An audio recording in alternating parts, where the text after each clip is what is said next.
श्रीपुरम नामक एक गांव में शरभैया नामक एक किसान रहता था। शरभैया, उसकी पत्नी शकुंतला, बेटा सुकुमार और बहू श्रीदेवी के साथ एक ही घर में रहते थे। जितना अच्छा शरभैया था, उतनी ही बुरी उसकी बीवी शकुंतला थी। वो हमेशा सबके साथ छोटे छोटे चीजों पे लड़ाई करती थी।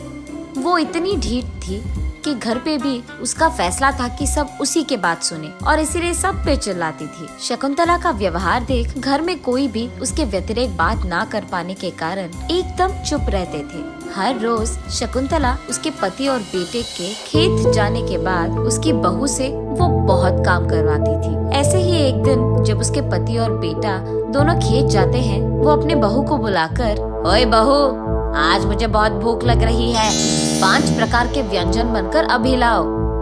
ऐसे कैसे सासू माँ, अभी अभी तो आपने इतने फल खाए थे, आपको फिर से भूख लग रहा है? हाँ, अभी खाई तो मैं वापस नहीं खा सकती हूँ क्या? क्या मुझे भूख नहीं लग सकता?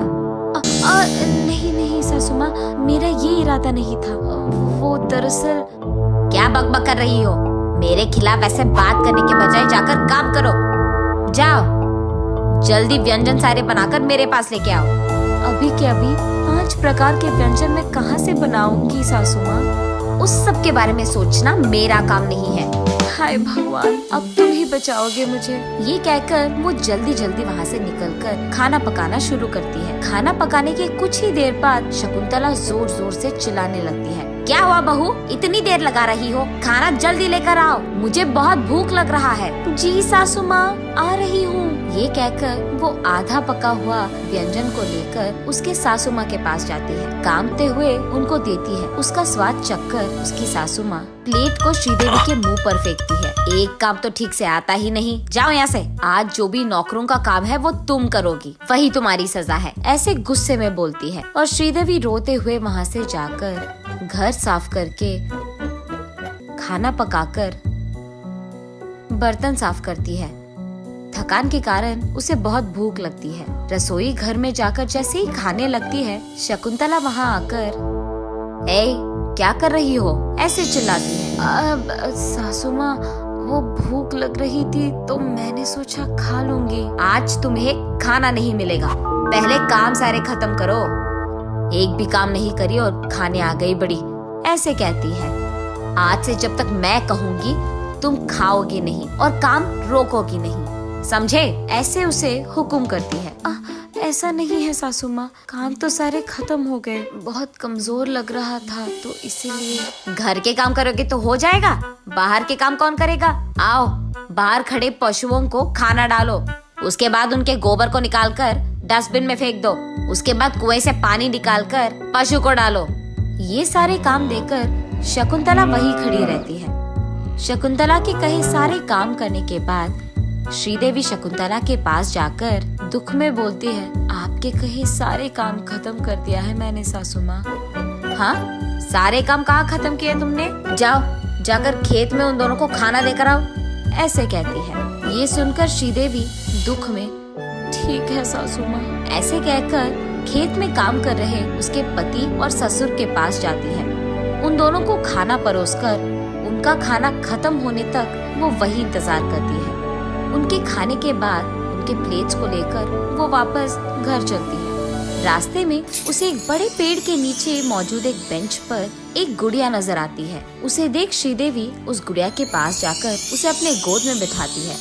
अरे वाह, ये तो बहुत सुंदर है, लगता है कोई उसे यहाँ छोड़ के गया। ऐसे सोचते हुए उसे उसके सारे मुश्किलें याद आती है। हाँ, न जाने क्या है मेरी जिंदगी, क्या से क्या बन गया, न जाने मेरी जिंदगी कब बदलेगी और मैं कब खुश रहूंगी। ऐसे सोचते हुए वहाँ से वो उस गुड़िया को लेकर वापस घर चली जाती है। अगले दिन उसी दुख में उस गुड़िया को अपने गोद में बिठाकर सोचते रहती है श्रीदेवी। इतने में शकुंतला, ए बहू, कहाँ हो तुम?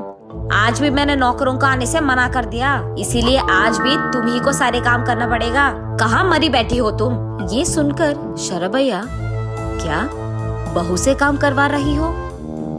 तुम पागल हो गई हो क्या? क्या हुआ जी, आवाज ऊंची हो रही है आपकी? दुख हो रहा है कि आपको मैंने काम नहीं बोला? आपको भी बोल दूं? नहीं नहीं शकुंतला, मेरी बात तो सुनो। घर के नौकरों को आने से मना करके बहू से ये सारे काम करवाना अच्छा नहीं लग रहा है।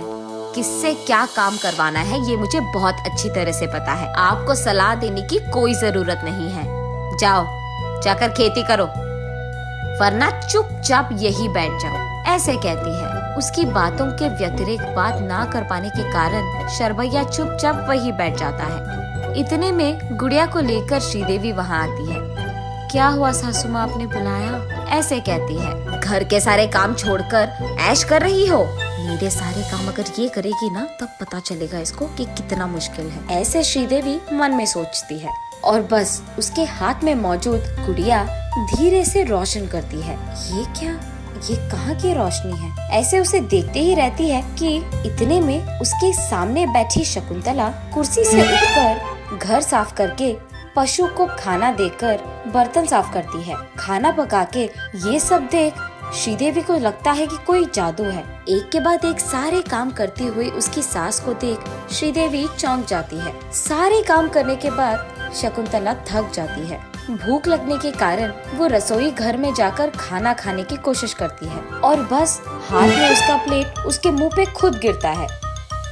इस सब जादू को देख, अरे बहू, कहाँ हो तुम? जो काम मैंने तुमको दिया है वो सारे तो मैं ही कर रही हूँ। ये कौन सी माया है? क्या कर दिया तूने चुड़ैल? ऐसे कहती है। मैंने कुछ नहीं किया सासू माँ, लेकिन अंदर ही अंदर वो बहुत खुश होती है और उसे समझ में आता है कि शायद ये सब उस जादुई गुड़िया का ही काम है। उसके बाद शकुंतला आकर कुर्सी में बैठ जाती है। अरे बहू, थोड़ा पैर तो दबा दो, ऐसे कहती है। और बस तुरंत श्रीदेवी कुर्सी में बैठी रहती है और शकुंतला खुद जाकर उसके पाँव दबाने लगती है। हाय भगवान, ये कौन सी माया है? जो काम मैं तुझे बोल रही हूँ वो तो मैं खुद कर रही हूँ बहू। पता नहीं सासू माँ, मैं तो कुछ नहीं कर रही हूँ, ये सब तो मुझे भी माया लग रहा है, ऐसे वो मन में हंसते हुए बोलती है। ये सब देख शरभैया सोचता है, हाँ भगवान का शुक्र है, इसे सबक तो सिखाया किसी ने। ये सोचकर जोर से हंसता है।